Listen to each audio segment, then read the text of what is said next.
Time for a fresh update on the GTV.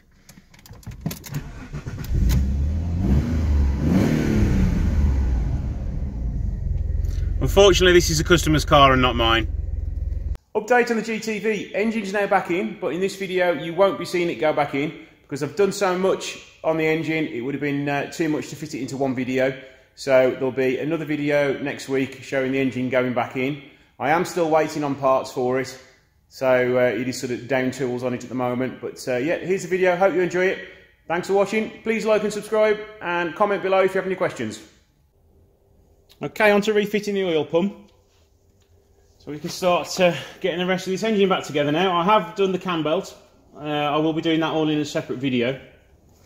So watch out for that one. And now, let's just work out which way around this goes.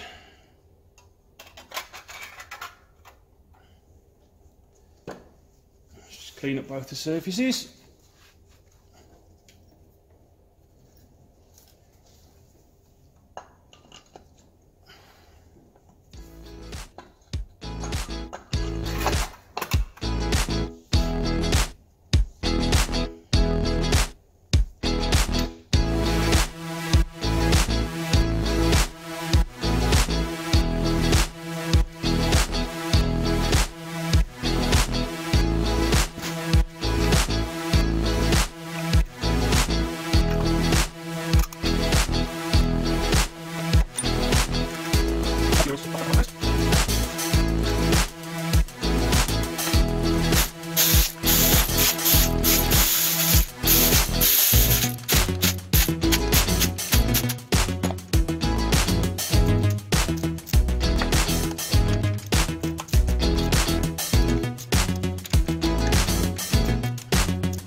I think we'll put the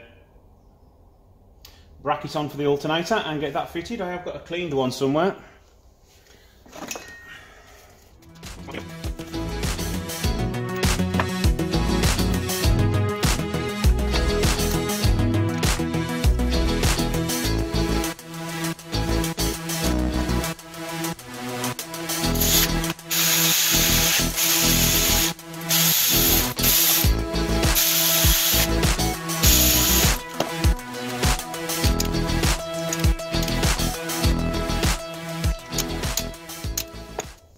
Okay, the bracket for the alternator is now on. Now we need to go and bench test the alternator because it's not been used in a long time. I don't want to fit it and fit the engine and start it up and find out the alternator's not charging. So let's get it on the bench and make sure it's charging. Okay, here we are with the alternator on the bench. I need to test it, make sure that it is producing a voltage when it turns. So what I'm going to do, earth the alternator and then pop that on the positive. Let's just stick that there so you can see it.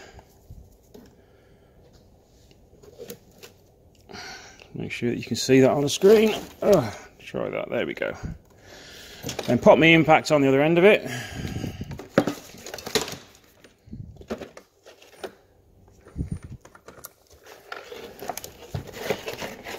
Really do with ordering some crocodile clips really.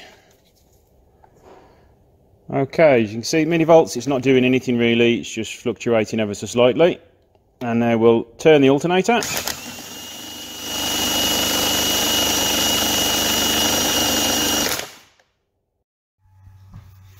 Yeah, not quite happy with the charging rate on this. As you can see, I was getting about 100 millivolts, which isn't anywhere near enough, even though I am just using the gun to turn the alternator. So what I'm going to do is send the alternator off to be tested.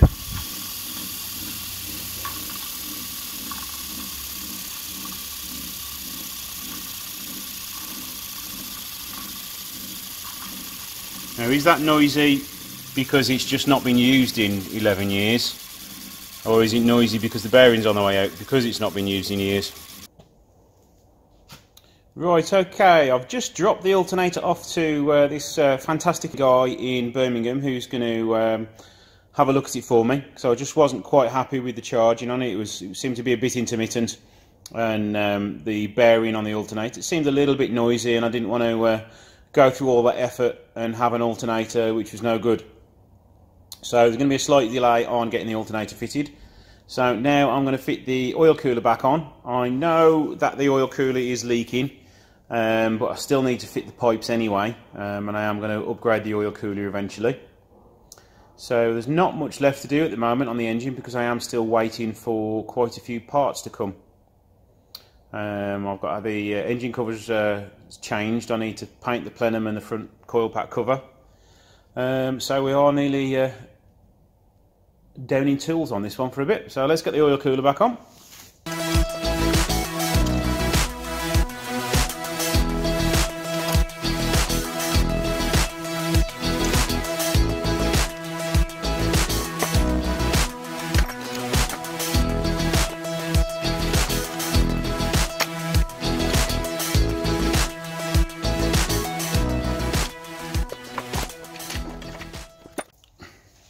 Just got the alternator back from being tested and repaired.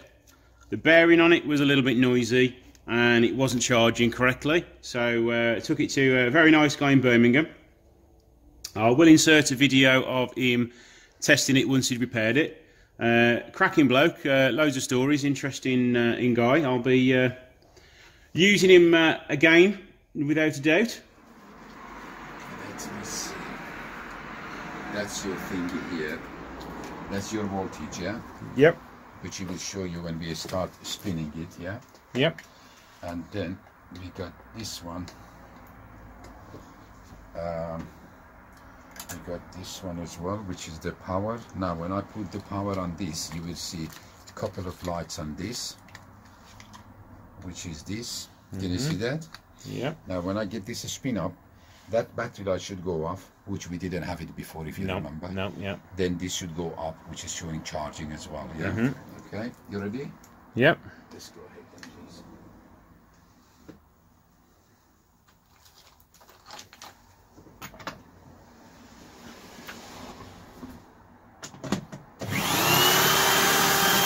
That's battery off. Yeah? Yeah. And look at this light. They're all, yeah? Oh, yeah. Oh, yeah. So it's perfect, eh? So you can see everything should be okay, and you shouldn't have any problem really. Should all be good. Yeah. So let's get this fitted then now.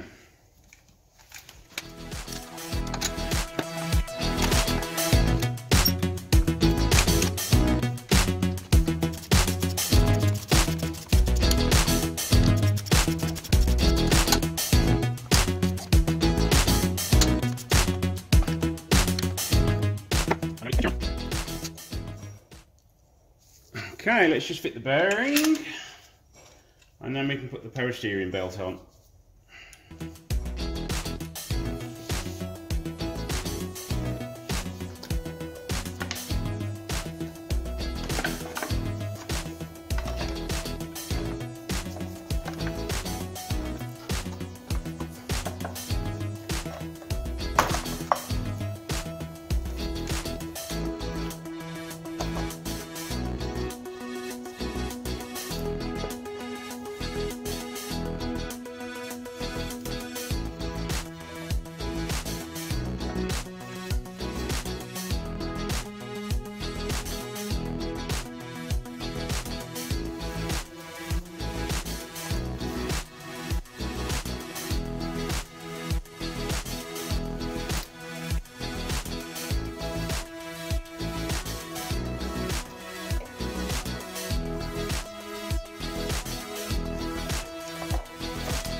Right, let's change this flywheel over now.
Okay, now it's time to work on the gearbox now. I'm going to be changing the top hat bushes in the selector because I imagine they're going to be a little bit seized. I'm also going to be sticking a Q2 diff that I've got into the gearbox just to give the car the complete handling package. First of all, let's get these top hat bushes changed.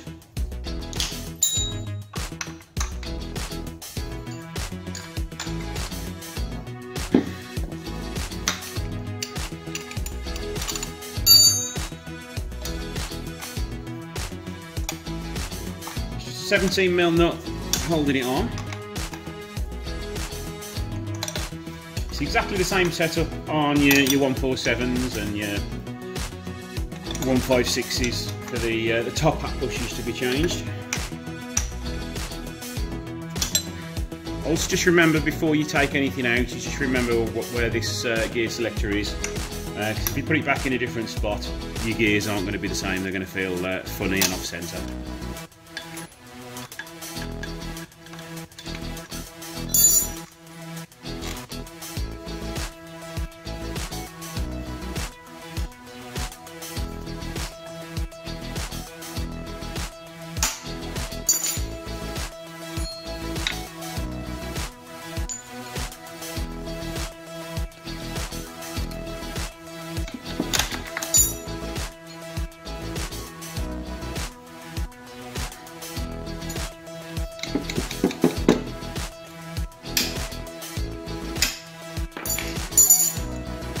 There's the bushes. Let's find the new ones. There they are. Lots of grease in there before we put anything back in.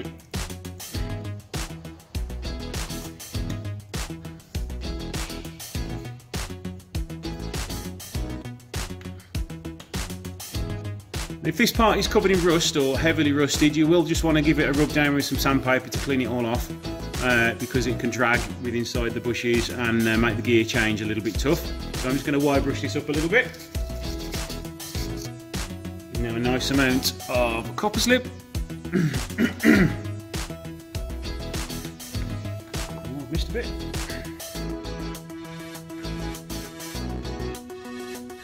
Okay, see that's now nice and free. Put this back on.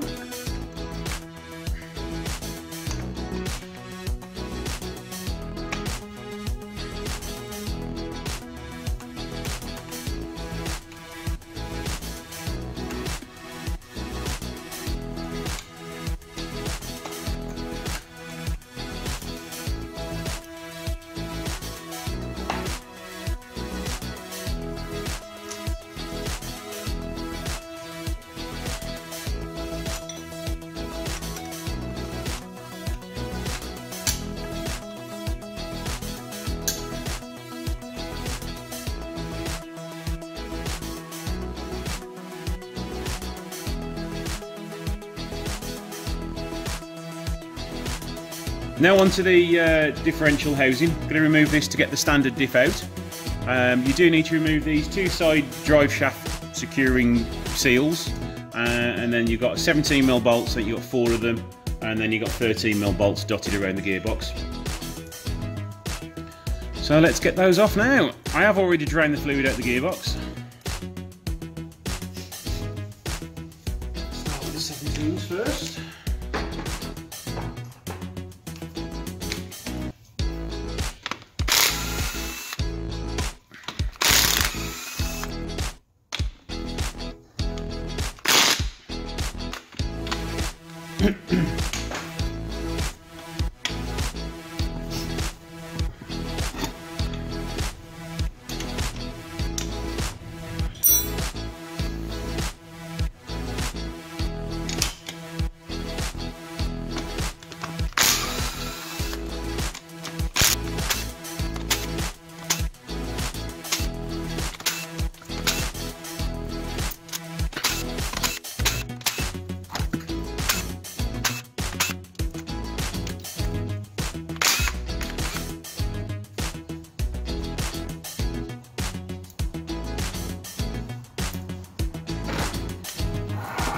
Okay, right, they should be ready to come off now.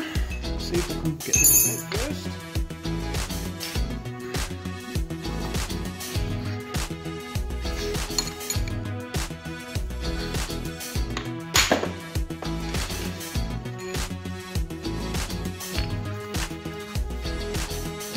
Separate this dry bar up there.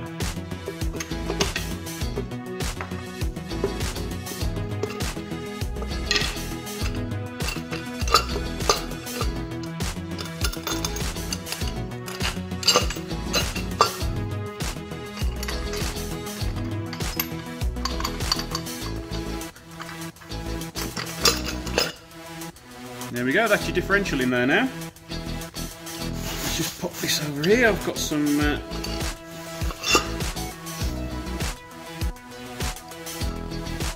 okay, there's the spacer. Put that to one side. 2 bearing caps. Like that. Out comes the diff. As you can see, non-Q2 diff because you can't see all the way through it. Q2 differential because you can, let's try and get the right, you can see all the way through that.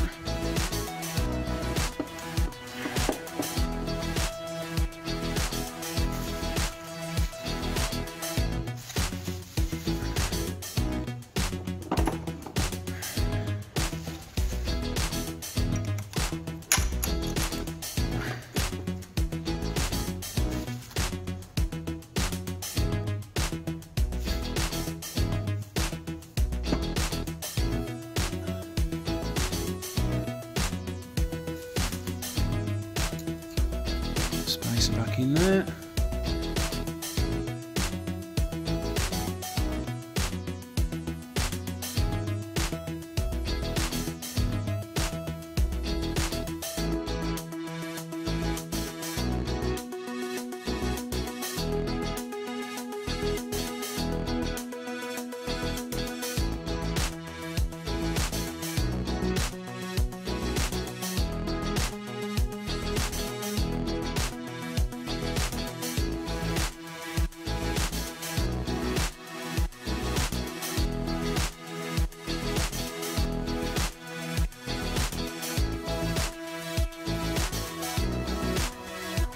Right, I do have new seals coming, but they're not here yet, so I am going to put the ends back on.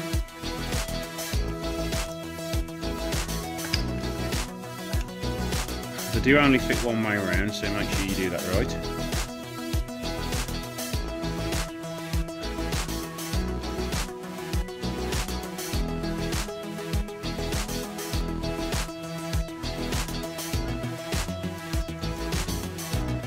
Make sure you put the bolts in the right ones as well, because that wasn't there.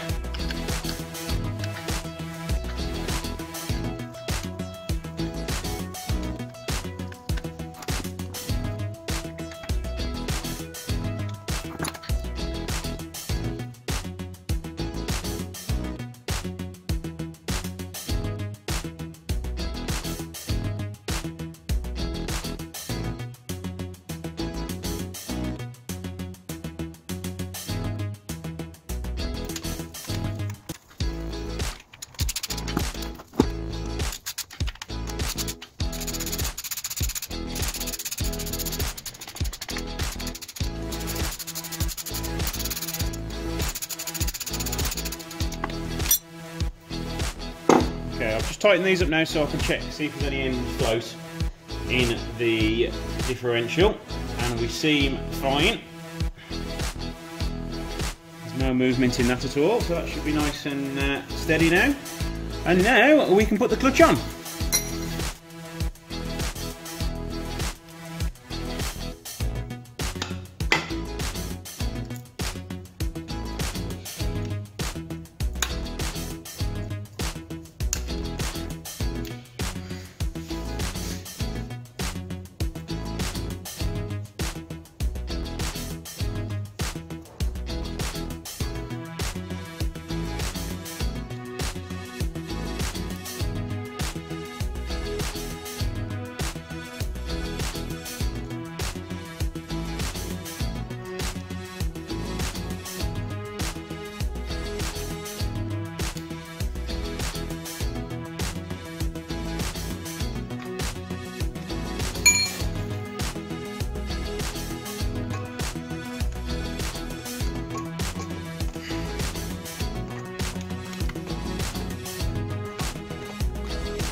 I'm going to put the bolts in loose so I can then line the clutch up.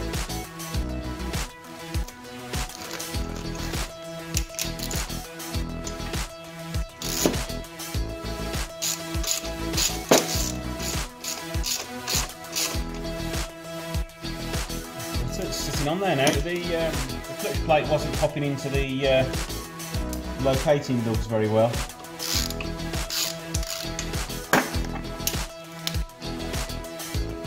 Now to line the clutch up, I never use an alignment tool because they're never really any good. Just the right size socket through the hole, make sure you can't move it in the crank.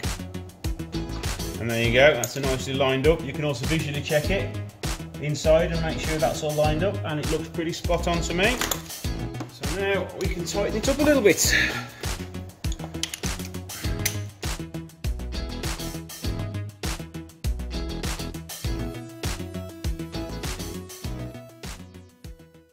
Okay, clutch is all on, it's all lined up, it's all torqued up. Now let's try and get this gearbox on in the first attempt. Get how heavy these gearboxes are.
There we go, we're in.